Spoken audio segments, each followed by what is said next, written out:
What are they attached to now? They are still attached to the nucleus of the solar system, but the nucleus does not just contain the sun anymore. It contains a whole lot of other stars. It contains some very large ones. The blue one and the larger one we saw on July 23rd, they are extremely large. That one was larger than the sun. So we have stars like that in at the center of, or in the nucleus of, this planetary system. The planets are now no longer just attached to the sun. They attach to the whole group, or the central mass, or whatever you can call it, but a whole group of stars is now in the nucleus. And that's what it shows. In other words, it corroborates the fact that we have more than one star in the nucleus of our solar system now. No, your fantasies corroborate absolutely fuck all. Look at the size of blue. And yet I haven't been able to see it yet. And then there's the enormous size of that other planetary body that you're saying there. And that's invisible too. And yet I can see the sun with its sunspot quite clearly. And I will be taking photographs of the sun again today.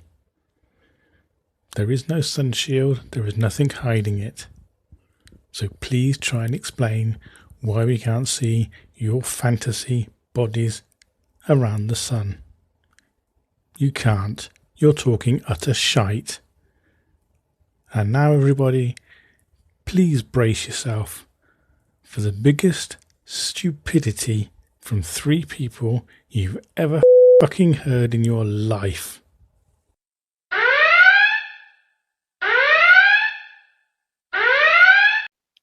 That's the only way.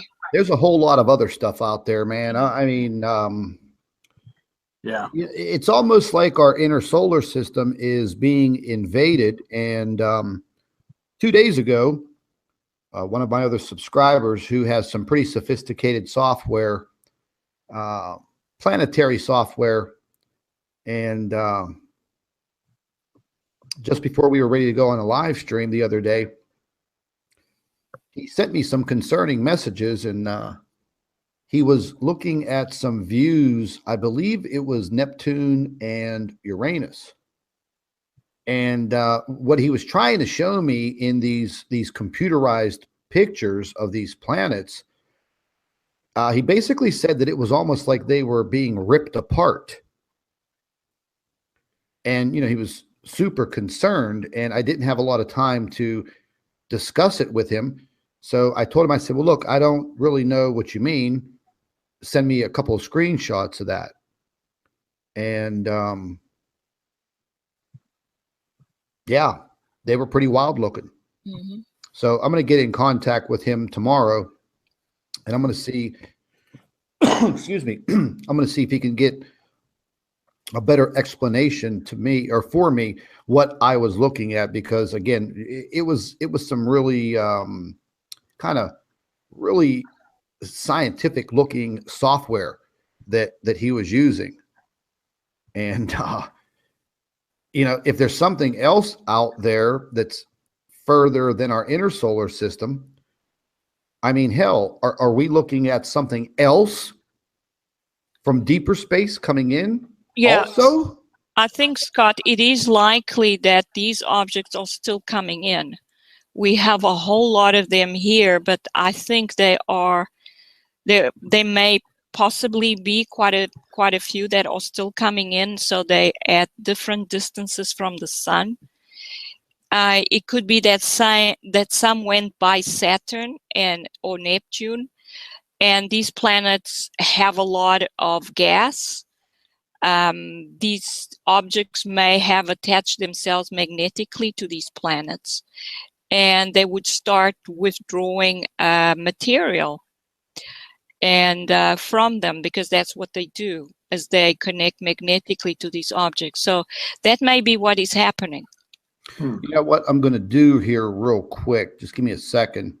I'm going to go ahead and screen share these photographs. I mean, again, we didn't have a lot of time to talk, so it was hard for me to understand what he was actually showing me. Can you guys see this? Not yet.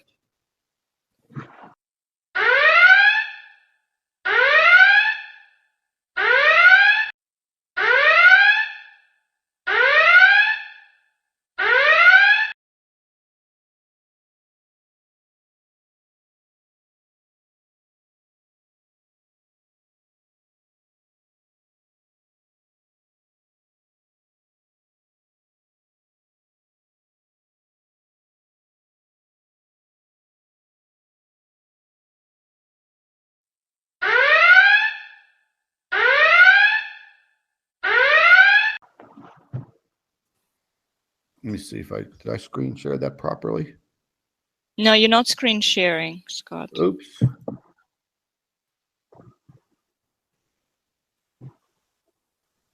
Yeah. Oh, okay. Yeah. So Let's see.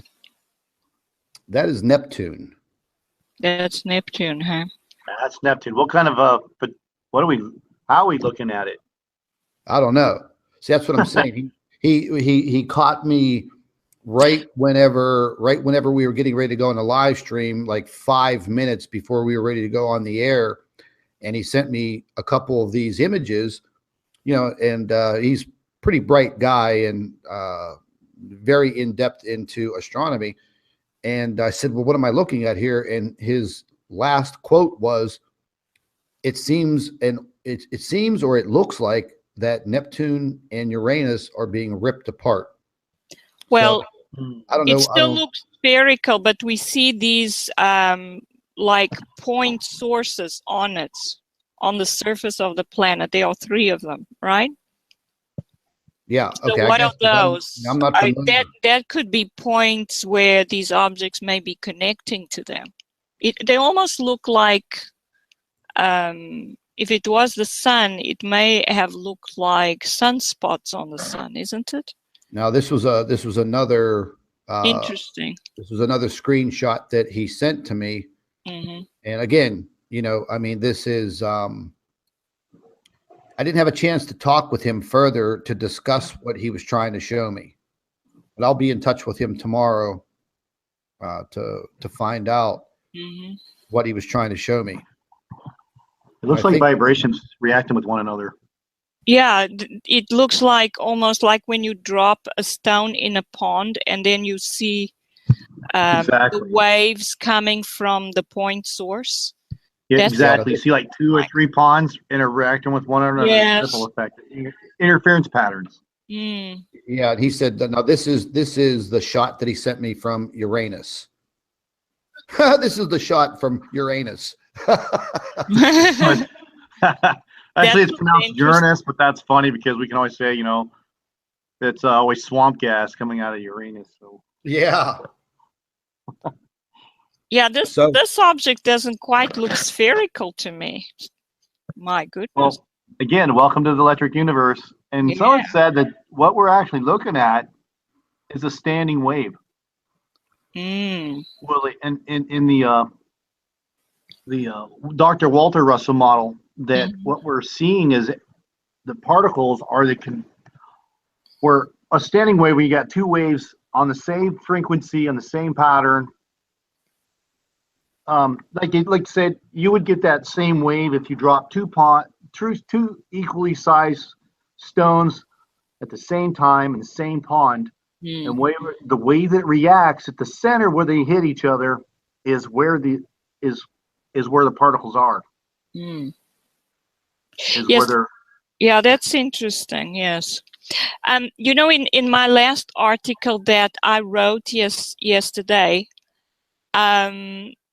I was looking at these stellar cores, and I saw how they were connecting to each other. And they were connecting to each other not in any haphazard form, like you would expect if it was a gravitational attraction interaction that was attracting them to each other. They were connecting on the side so that the hole in the cloud could always be seen, and then they were connecting to each other cloud to cloud. And from that, I could immediately see that the shape they are conforming to the toroidal shape. So they have the magnetic fields, of course, it's toroidal, but the structure of the object is all toroidal. That's why they have this toroidal envelope around them. And you can see the two sides of the core on either side. So maybe we should go through that document sometime, Scott, so that I can show the people. Do I have it? Yes, there we have it, ladies and gentlemen. Our three resident experts, proving themselves to be utterly as thick as fuck. Scott, Claudia, and Jeff Spider-Man P, you are an embarrassment to the human race. The images you're looking at come from a program called Stellarium, which is an astronomy program for looking up the stars and constellations and the planets on your laptop or your PC.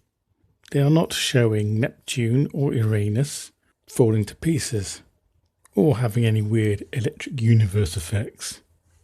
You complete and utter fucking morons. You should be ashamed of yourselves.